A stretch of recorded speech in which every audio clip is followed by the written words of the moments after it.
So it seems to me like everything's getting way more expensive every single day, but it's not actually getting any better. And maybe I'm alone on this, but I went into the store the other day and I brought my phone in and I said, this thing's really slow, it seems. It's just lagging behind. I've had it for 3 years. Should I get a new phone? What are you offering these days? What's the newest stuff? And they said, no, don't really bother. It's the same phone. Maybe wait till the next generation. Hopefully something comes out. The newer phones have a better camera, which is utter nonsense because all phone cameras are garbage. We know that. They, maybe some computational stuff, maybe a minor upgrade in the optical lens of it, but there's still a phone camera. And if you're paying like 1,500, 2,000 Canadian dollars, why aren't they getting better? Why are we kind of going backwards in a lot of cases? So this has kind of got me thinking, it's spilling onto our other technology. And I just put out a video of this RX1R Mark III here, Sony's flagship point and shoot camera, which is eye-wateringly expensive. And the more I look into it, I'm having such a hard time, and thank goodness I'm not alone, because the thing is like incredibly expensive. Like we're talking $7,000 after tax here in Canada for what, I don't know. For status, for the 1%, I don't know. I didn't know Sony started making cameras for that demographic, that tiny little portion of the population. I just can't figure it out. So above and beyond that, they also, I wanted to throw this out there. If you want a lens hood, it's like $250 US. If you want a thumb grip, it's the same. If you want a little case for the bottom of that thing, it's another $250. It's like $750 or something for 3 accessories. There's no lens hood included. But don't worry, the packaging that it comes in is recyclable, whatever, sustainable. It's utter nonsense here. They're cutting corners, but stuff isn't getting much better. So yeah, cool sensor, 61 megapixels. I really hope that little lens can resolve that thing, but no flip screen. We're talking no IBIS in the thing. Looks like the same AI autofocus in pretty much everything else these days. Didn't even touch on the video stuff because it's a photographer's cameras. I don't know what we're paying, $7,000, $8,000 for here in a point and shoot. Anyways, what I wanted to get into was, where does this go in terms of the cameras that we all rely on and need and buy, like the jack of all trades, the A7V that's coming up here pretty quick? I'm getting a little bit concerned. Of course, the A7 III was revolutionary in changing the industry. It was the camera that kind of catapulted us into the next generation of digital cameras, and it was just so epic. A7 IV, yeah, it didn't really blow anybody away. It's just a fantastic camera. I use it every day. It's a workhorse. But again, with AI, with the technology, shouldn't we be seeing exponential growth? That's what I'm wondering. Where is this, and why does it just keep getting more and more expensive? Cost of doing business, tariffs, all this geopolitical stuff, I get it.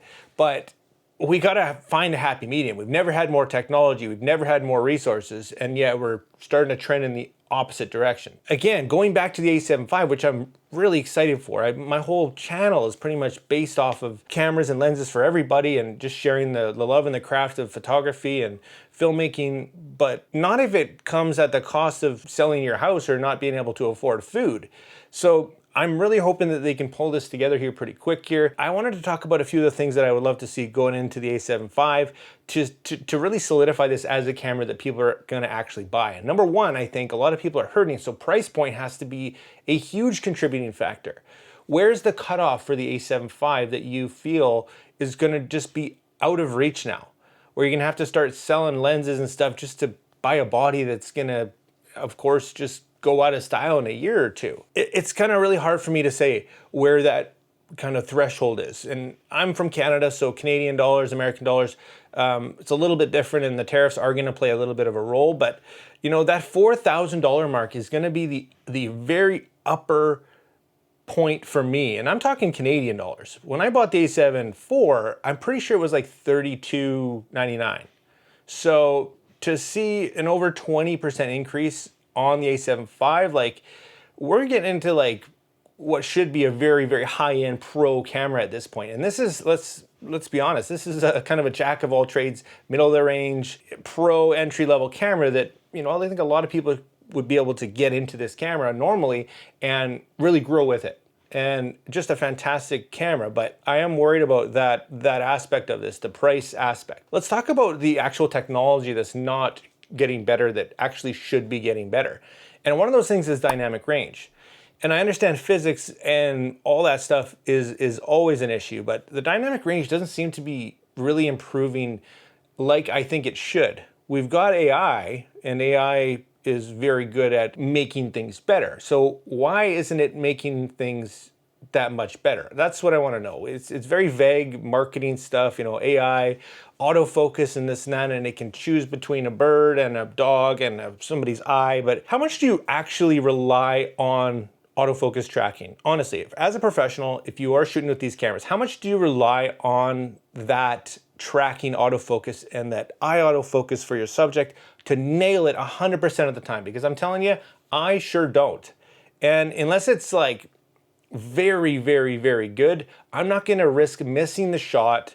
So that whole AI autofocus thing, it's not a big selling feature for me. At the end of the day, if I got a bit of time, you know, if I'm shooting fast moving subjects or wildlife or whatever, I'm gonna probably pick single point autofocus, and I'm gonna be really, really sure. So the AI thing for me is not a huge feature.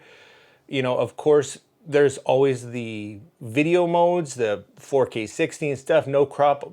Yeah, you know what? We've got upscaling software these days, AI stuff that can take any footage and make it pretty darn good. So I don't think that's a huge issue either anymore. Crop, no crop, I don't think it's the end of the world. So bit rates, again, storage is an issue. We're not getting exponentially bigger hard drives and stuff, so it's just getting more expensive to store our stuff. So I don't also see any more formats that are making things more efficient either. So that'd be kind of cool if we saw something more efficient moving forward. And AI, I know it can do that because we've got AI software that can compress things incredibly. It'd be nice to see that kind of in camera, maybe something proprietary that we could do to kind of keep costs down in that regard. Shooting speed's another one. And this has kind of been something that has been a soft point for a few people. Like, why do they have a cap here at 15 frames per second for third-party shooting? I think that needs to be kind of eliminated here. And I think that our middle-of-the-road A7V needs to have a very good shooting speed. I'm talking like 20, 25 frames per second. Like, there's no reason why we can't be having that these days now. If there is a reason, let me know. But for the ability to be able to shoot that, I think that needs to be, absolutely needs to happen. So, you know, the body is great. It can be improved a little bit more, flipping, twisting, everything. Like, we have that technology, throw it in. EVF and LCD needs to be stellar at these prices, like very, very good. They should be like true to life images if you ask me. This is not expensive technology. Just put it in. So, you know, weather sealing, we've covered all this stuff. So for this kind of money, this camera should be absolutely fantastic. You know, we've got all the lenses we could ever want. And if you're going with the Sony variety, you know, they're very, very expensive. But, you know, at the end of the day, you do get what you pay for most of the time, especially if you're an utmost professional, demanding the most out of your gear. So that comes to, again, that the sensor, the dynamic range, and the megapixels. Where do you think this thing is going to end up in terms of megapixels here? I'm thinking somewhere in the 40s. I think that is kind of the new middle of the range, be able to shoot everything well. Throw in the pixel shift in there if you want to be able to have a high resolution image. But again, that stuff's not even necessary because of the software that we have, the post editing that can just upscale stuff. And it does an incredible job, absolutely incredible job. Topaz Labs, you know, all that stuff. I'll link some video stuff up there so you can check it out. But yeah, there's no need to have crazy, insane resolution, I don't think, for me anymore, because I can upscale it and it's very, very good in a matter of seconds. What else are we missing here, guys? You know, we're not asking for the moon. We're asking for, you know, pretty good improvements over many years and not doubling or tripling in price. I don't think that's too much to expect. So just spitballing here as these things do come out here. I feel like we're waiting and we're getting camera releases nobody's asking for. Just release it. Let's get going here. Let's, you know, do it and let's move on. Even if it's not the greatest camera ever made, if it's not, you know, keep the price reasonable. But yeah, I'm feeling really frustrated these days with the lack of releases, even lenses. We're seeing a big slowdown in lenses if you haven't noticed. You know, Tamron and Sigma and all the stuff available to us. For years there, it was very exciting, new stuff all the time, but we hit a wall. We hit a plateau, so here's to hoping and we get some new stuff here coming up pretty quick. I'd love to hear all your guys' thoughts, what you are shooting with, what you want to be shooting with, if you're going to think about pulling the trigger on the A7V, and we think about the new pricing on all this stuff, because is it just out of reach for everybody? It's just getting absolutely wild. Unless you're making, you know, 200, 250 a year, which not a lot of photographers or video shooters, I think, are, stuff is maybe starting to get out of reach, and that's no good. So let's leave it at that, guys. Let me know your thoughts, all your questions, and your comments down below. And like always, make mistakes, be yourself, get out there and take some more pictures. See you in the next one.